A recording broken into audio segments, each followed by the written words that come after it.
This week, we're talking with artist Tatiana Melnikova. She's a master in productivity and finding balance amongst things. She's a mom to a 2-week-old baby, a teacher of the Russian language by day, and a true blue artist 24/7. Her journey is truly inspiring. She's made difficult choices and faced detours, and for that, this is surely an episode you don't want to miss. In this episode, Tatiana talks about creating and making art regardless of medium, pursuing creative entrepreneurship and how you should price your works, easy and fun steps to drawing oranges using pencil, play of light and space in drawing, and why making mistakes can be a really good thing. If you want to be part of the conversation, then send in your questions and topics you want us to cover to hello@etcherlab.com. Hey, this is Jessie from Etcher. We believe in your power to create, so we invited artists from all around the globe to inspire you to keep on creating. Join us in this journey and let's celebrate creativity. This is Make More Art, the podcast. Take me through how you started. I know you were raised in Russia. Is that right? And yes, that's right. Yeah. So have you always been creative as a kid? Was it something that, even as a little kid, something that you're passionate about and that you enjoy doing that led you to really pursue it in school and as a career? Yes, actually, it was something I always enjoyed, to draw and to paint and to create things as a kid. And everyone, my family members, they were always saying something nice about what I'm doing. Mm-hmm. And at some point, my mom, she just decided that it would be good for me to go to a special school where they will actually teach me rules of art, not just for me to do whatever I want, but to direct me in a certain way, like how to create more academic art, how to be able to do like more than I can sort of learn and discover by myself. Mm-hmm. And the way it works in Russia, it's just like an additional school to your regular school. So if you're in regular school in the morning, to this art school, you go like at 3 p.m. and stay there until 5 p.m., for example. Okay. And yeah, it's something that in the art school, they would teach you the basics of art, how to build round shape, how to build different kinds of shape, how to paint with watercolor, how to draw, just basic things. Mm-hmm. And it goes for 5 years. And by the time you're done with that, you have your hand mm-hmm. to work in certain ways. Like you can continue studying, but if you stop that, at that point, your hand already is capable of creating realistic art. And after I finished that, I really enjoyed it. Before that, my mom decided that a musical school will be good for me, and I suffered through it for 2 years. And I finally quit. Okay. And the art school, I was so into it. I loved it. Everything about it was so good, so great. It just was me. And after 5 years of it, I decided I would like to continue doing art. And I chose graphic design. Mm. So I went to, at the time it was called Architectural and Art Academia in Yekaterinburg, in the place where I'm from. Mm-hmm. And I studied graphic design there. And as a part of your curriculum or your schedule, you have a lot of classes that are also dedicated to academic art, drawing and painting, along with graphic design classes. So that was my way, like as a child, as a teenager, through art. So it took me a couple of years to build that skill. What I love about that journey, Tatiana, is that your parents, your folks are very supportive in your journey. And for me, that's a blessing because I'm from Asia, and most of the time when a kid is interested in art, it's not something that is always supported. It's considered as a hobby, like a side hobby, but you need to have something and pursue it as a career rather than pursue art or consider art as a form of a career or a pathway to reaching greater heights. They are very supportive. And Well, it's actually a little bit funny because I'm sure they will be happier if I chose to be an engineer or a doctor. But what can you do? Right. So you mentioned that the people around you, they were saying nice things about your works. Was it already pencil, or were you dabbling into another medium, or what specific subjects did you start with as a kid? The medium never was never important to me. Oh, I like pencils. I like oil. I like watercolor. I like gouache. Now, as a kid, you just use whatever you have around you. It could be a pen. It could be a pencil. It could be paint. And actually, to me, the materials was never important. Whatever I can reach out to, I will use. I would use that. So I would. It's a very hard question for me. What I started with, whatever I could get. I guess it's really the artist in you that you make you do of what you have, and create and make art. Really. Well, yeah, thank you, and thanks to my family again. As a kid, I also went to this all kind of art classes for kids. It's not real art school, but for kids, when they make silly children assignments, like let's paint big stain and what the stain looks like, stuff like that. And it was actually also a place where I could explore different materials. Clay, for example, like little sculptures. Yes. They, of course, were not beautiful in any sense. It was fine it was nice to explore. Explore. I love that word, explore, because you did mention that medium wasn't really an important factor for you to create. And looking at your works right now, and I was browsing through your feed earlier, you were trying out different things. You're doing watercolor. You have digital. I saw oil also in your feed, and now you talked about clay as well as a kid. And it's really not about achieving perfection or being really excellent or a pro in a specific medium, but it's you expressing yourself and your creativity through those mediums. Now, I've read in your bio as well that in 2014 you moved to the United States. I'm curious about that because specifically Columbus, which is where you are right now, and this is to pursue a master's degree in relation to Russian culture and cinema. Is that right? Can you share a little bit more about that journey and what made you decide to pursue that, masteral degree related to cinema, specifically for Russian literature, culture, and cinema? Yeah, so excellent question. Actually, as I said, I studied graphic design, and by the time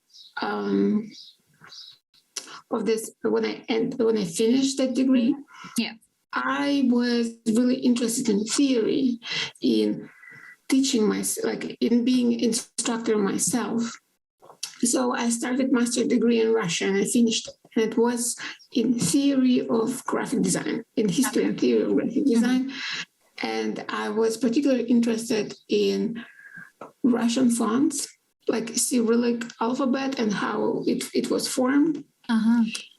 And after that, I wanted to continue my education to explore more connection between art and history, because I believe history has great influence, like the political events that happened and still happening right in my country, in the States, everywhere. They have a huge impact on how art develops or culture develops. And I really wanted to work on something like that and become professor, become instructor. And I searched where I can do that, where I can continue my education. I wasn't interested in staying where I already spent 6 years, because you need to move forward. You need to explore other places, cities, hopefully countries, but at least cities, And all of a sudden, I found information that I can go to the United States to continue my education as a graduate student. Mm-hmm.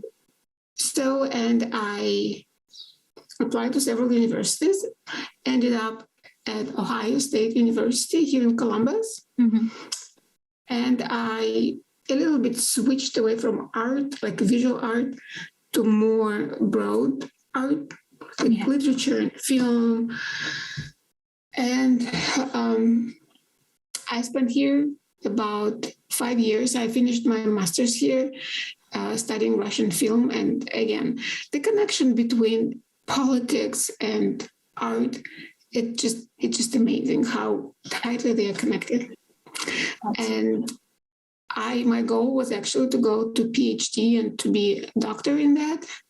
Wow. But at some point, I finished my coursework. I was start working on my dissertation, and I just realized, I want to do art. And my dissertation was about artists in cinema, how Russian cinema represents artists, literature. Mm-hmm. Working on the dissertation, it hit me. I do not want to be a professor. I want to be an artist. That's who I am. Like watching all these films about artists. Yeah. Just brought me back from theory to practice.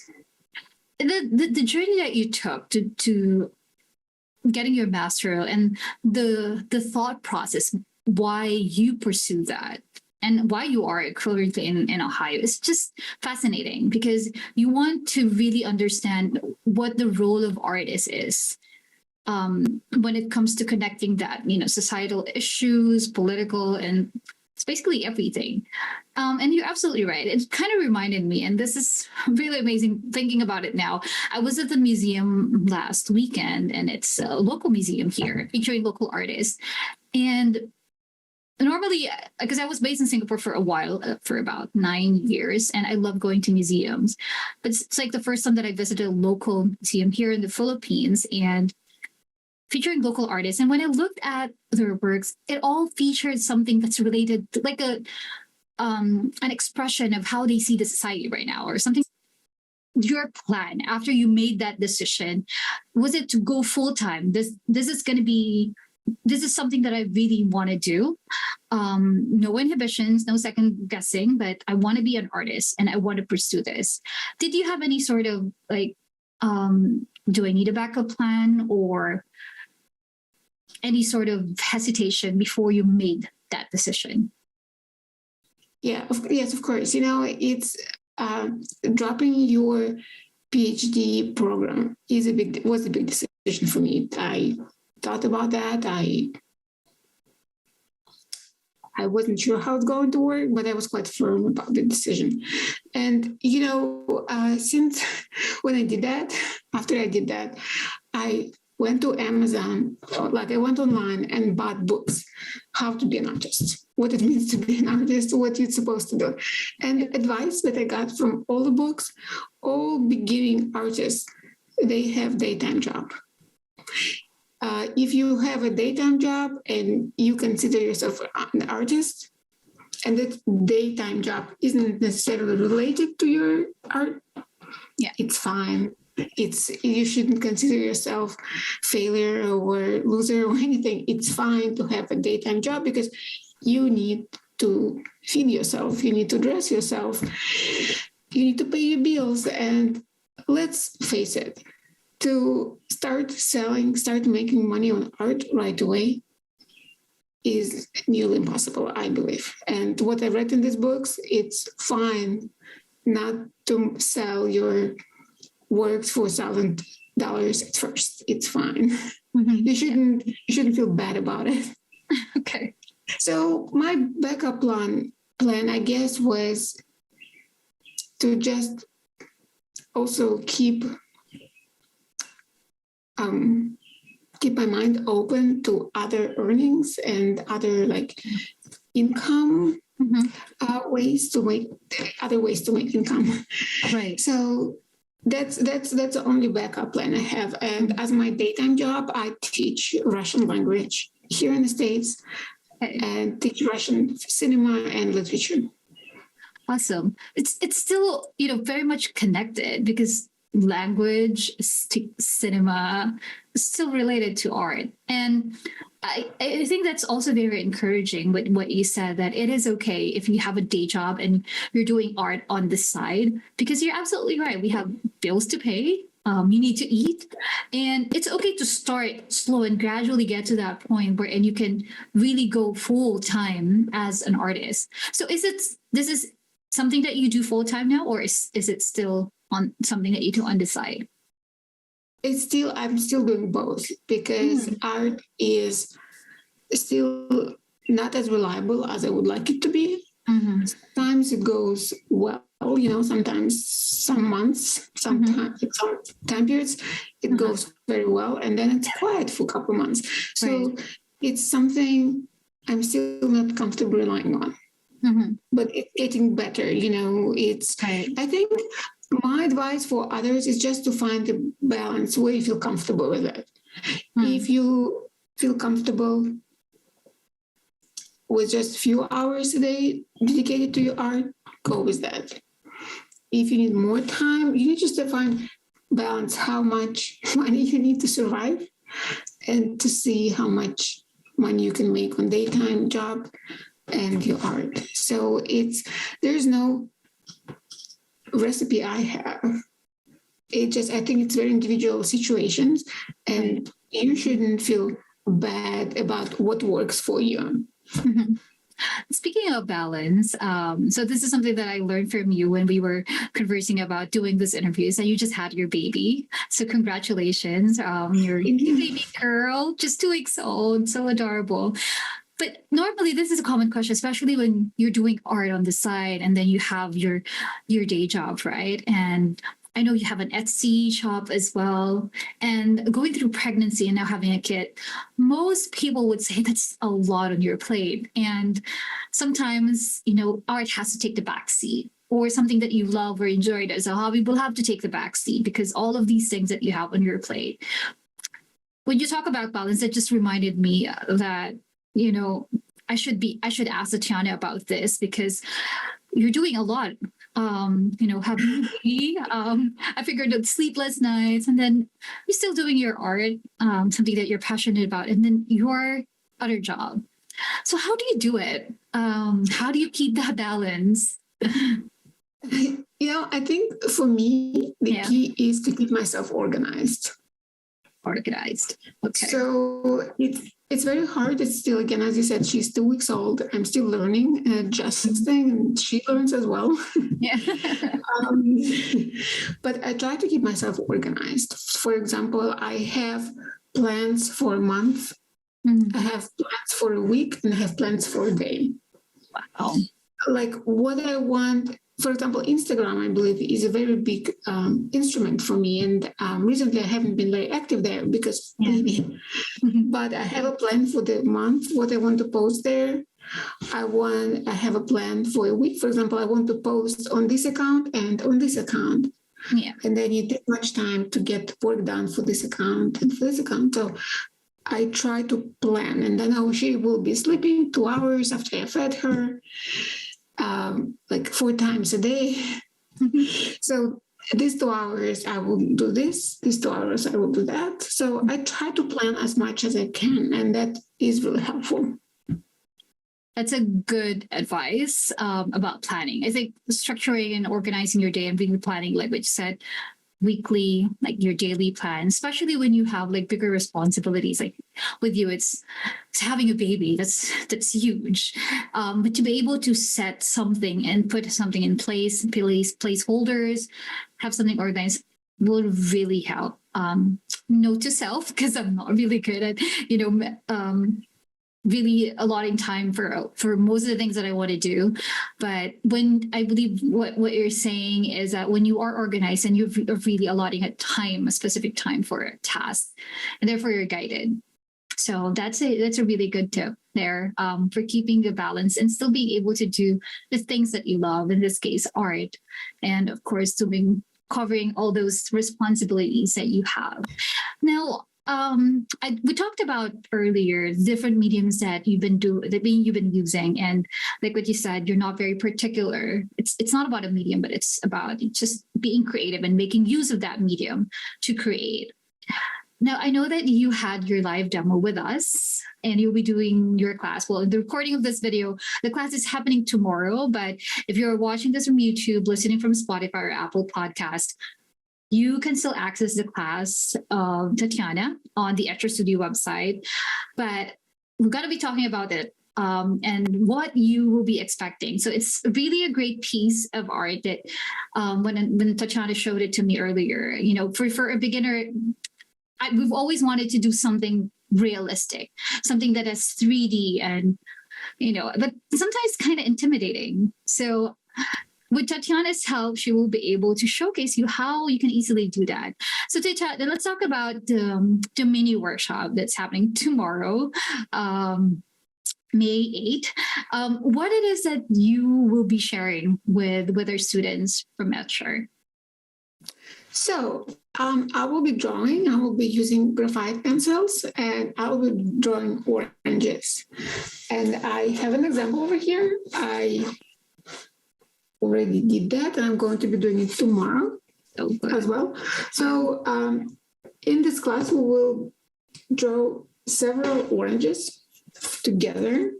And the point of this drawing is to help others to build, to draw 3 oranges, but to make it airy, to build atmosphere around them.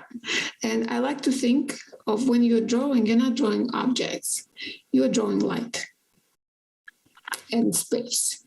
You shouldn't think about, you shouldn't overwhelm yourself with how accurate your shape is, how accurate details are. Just follow the light of your drawing, the light of it is on your object, how it reflects, how it goes around the object, and how it's situated in between the object, like to create this atmosphere, because light is what creates atmosphere. And tomorrow I will do my best to explain how I approach this. So how I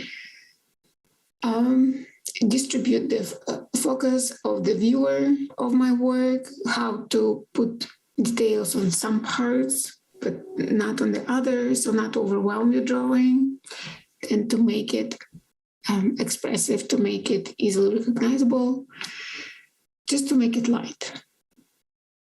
The play of light. It's really interesting. And it's a really good point in the sense I've never really thought about it personally, that you're not drawing oranges, but you're drawing light. And did you say space around it? Yeah, that's a really, that perspective, because that will really create that effect of creating the shape of the orange through with the play of light and space. So that's going to be a very interesting class. And again, if you're watching this from YouTube, so you just saw what the final piece is going to be. I'm sure you guys are interested because it looks really good. It's something that you can hang on your wall. I personally would hang it on my wall. It could be a cover of a journal page, but do check out the link of this episode, because we will include the details of the workshop. So that's happening tomorrow. But if you missed it, then you can still subscribe to the Etcher Studio and check out the recording that's available on the Etcher Studio website. So this link will be available on the show notes on Spotify and Apple Podcasts. So do watch out for it. And we'll be using pencils, no other mediums, just pencils, which is really cool because that's something that everyone has access to. So, Tatiana, one of the things that I've noticed, and when I was browsing through your feed, and by the way, your works are really amazing. They're so good. I love the study of human figures, the different fruits, veggies, food that you do that create, whether it's pencil or watercolor. And there's also a little bit of clay that I've seen in your feed as well. So you did mention at the start of the interview that when you create, it's not dependent on the medium, but depending on what's available and how you express yourself through this medium. And basically, you create regardless of what medium that you have available. But the style that you use for drawing, was it something that you studied specifically and that you made that decision that this is what I want to pursue? This is every time people would look at my art, this is how I would want to be distinguished for. That when they look at, okay, yeah, this is definitely Tatiana's work. I ask that because style is something that a lot of people struggled with. And at the beginning, people would copy someone else's, and hopefully eventually they will find their own style. But it's always a common question that people really struggle with, especially for beginners. But with you, when I look at your works, it's distinct, it's realistic, but there is also that variety of the different mediums and subjects that you use when you create. So, any tips and tricks that you can share? And also, how did you arrive into that style that you have now? I firmly believe that you cannot, and you shouldn't invent your style. I think it needs to come naturally to you. It shouldn't be forced or imitated or anything because it's not going to be your style. Your style should come naturally to you. And just do what you think works best for you. Do what you want to be doing. My philosophy is stop thinking is what expected of you. Oh. It's very hard. It's almost impossible because we all depend so much on approval of other people. Yes. And even when someone says, no, I do not, well, I believe we all do. Maybe in different degree, but we all do. And in art, I think it's very hard to step away from what's expected of you because they want you to have original style. Okay, I will invent something, but then you get tired of it in 3 works because it's not you. And I think my tip is keep doing what you're doing and do not stop. And eventually you will have your own style starts emerging from that. And it's best because it's something that you like to be doing. You're not forcing yourself. And that's a secret how you can keep doing it because it's not hard for you. It's natural. It's something you want to be doing. Does it make sense? It does. And it is also a reflection of course, when we say we post on social media, right? Somehow it's always curated. What I also love about your works, Tatiana, is that you stay true to what you love to do, what you love to create. And it's not restricted to, okay, I want to be known as an artist who uses pencils to draw realistic figures. Or I want to be someone who's to be known as someone who studies or creates this human figures, or someone who is into pottery. With you, it's, people would say, you should focus on one because you want to be known for one. That when people look at you, okay, Tatiana, she will be able to teach me this, right?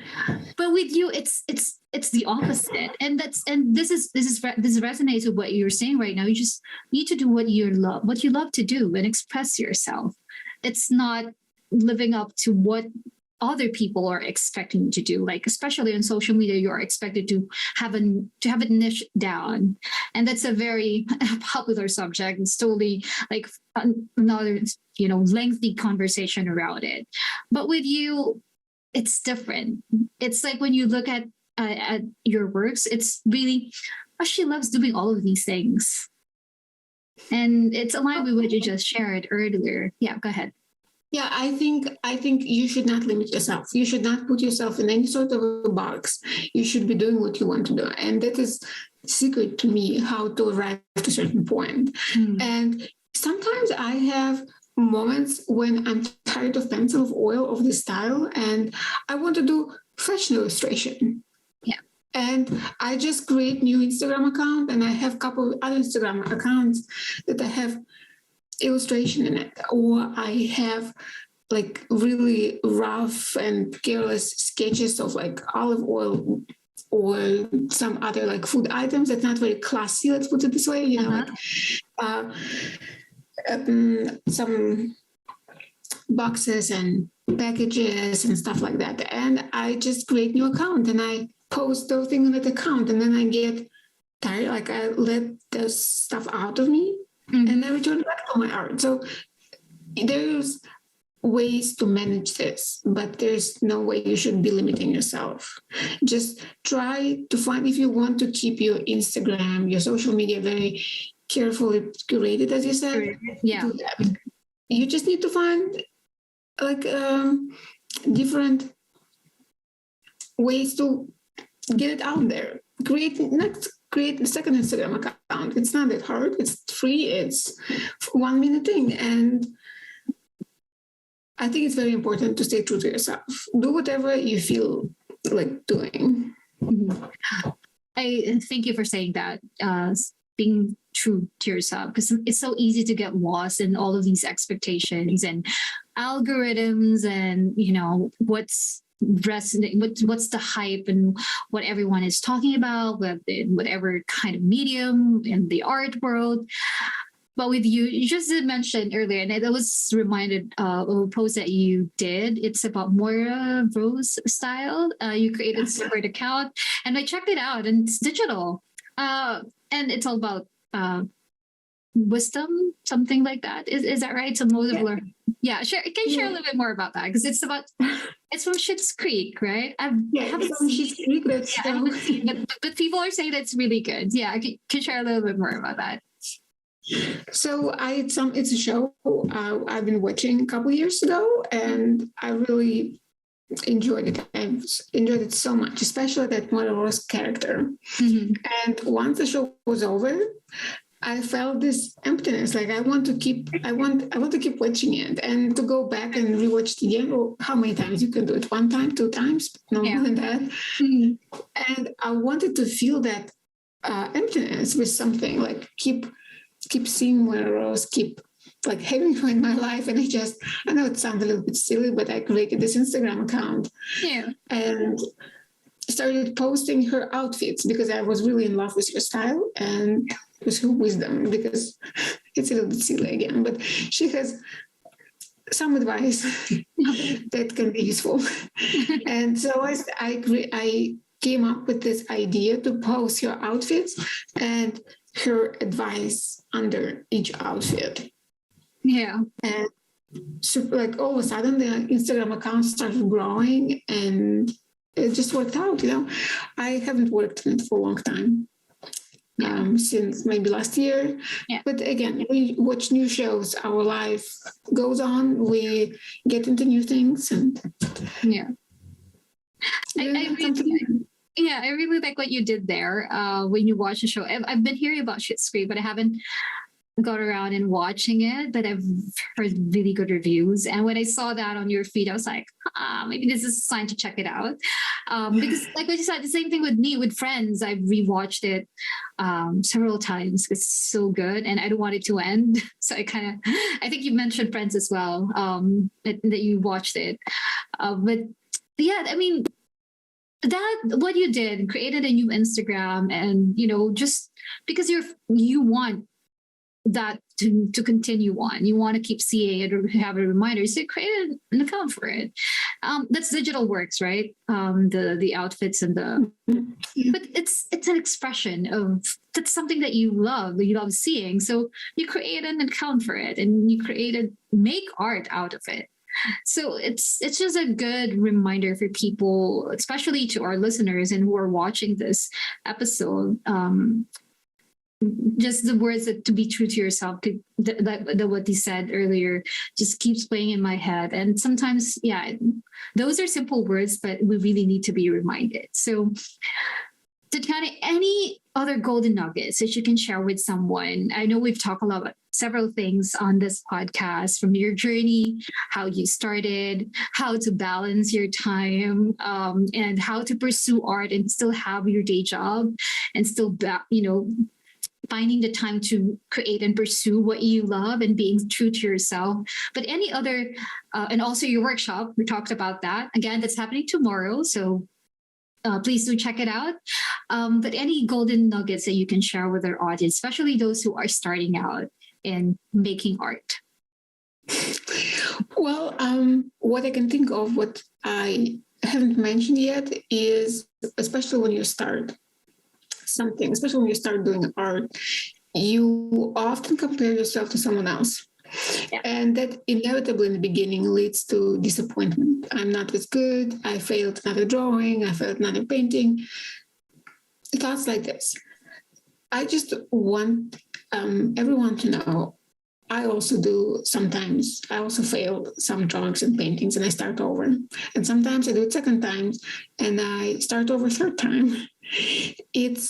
You shouldn't get discouraged from things that go not the way you want them to. It just means you need to start again. Maybe go have some tea and maybe something sweet to cheer yourself up and get back to work. It's fine to make mistakes. Everyone makes mistakes. Everyone, absolutely everyone. And even if they say they don't, they lie. They do make mistakes. They do get disappointed with themselves. But at the end of the day, they get themselves back up together and return to their work. So I think it's very important. I wish someone said it to me in the beginning. But don't be afraid to make mistakes because you learn new mistakes. And the more you learn, the more you practice, the better you become. The less mistakes you repeat, you make new ones. It just gets easier and easier with practice. Right. Beautifully said. And that's a good summary of what we've talked about for this episode. Not being afraid to pursue something and to fail, and having the courage to start all over again. And yeah, I'm a fan of tea, so that's normally what I do every time I'm frustrated. Get some tea and okay, breathe and then try again. So thanks for reminding us that through this episode, Tatiana. I learned so much, and thank you again for agreeing to do this interview. All the best with your workshop tomorrow. I'm sure a lot of people will learn from the techniques that you will be sharing. You just touched on some really good points earlier about what they will gain from your mini workshop. So again, if you are interested, it's happening tomorrow at what time again? It's 9 a.m.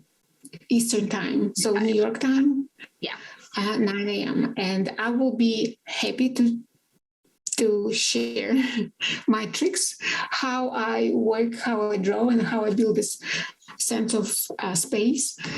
And I will be very happy to share with everyone else how I'm doing that. So please join and let's make art.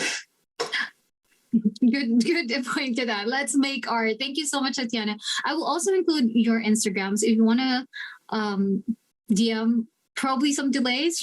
Tatiana just had her baby again, so but feel free to send her a message if you want to have if you have additional questions. But the workshop will be a good avenue for you to ask questions and learn from her, especially what she shared earlier, those oranges. I'm sure you'll learn a lot from the workshop. So Tatiana, thank you so much again for being a Make More Art. I really had a great time and I learned so much from you. So all the best to your mini workshop. Congratulations again on your baby, and looking forward to seeing more of your works, using different mediums on the gram. So thank you so much, Tatiana. Thank you so much, Jessie. Take care of yourself. Bye. Thanks, you too. Bye. I admire people who take the time to pursue their passion and are not afraid to try out new things, fail, and start again. Tatiana is a true testament of that. What do you love most about this episode? Do let us know through the blog post associated with this podcast at etcherlab.com/Tatiana. We would love to hear your thoughts, so please drop us a 5-star review on the Apple Podcast, or you can find us on YouTube at Etcher Studio. And hitting the subscribe button is greatly appreciated. Thank you so much for tuning in, and we'll catch you again next time. Until then, let's make more art.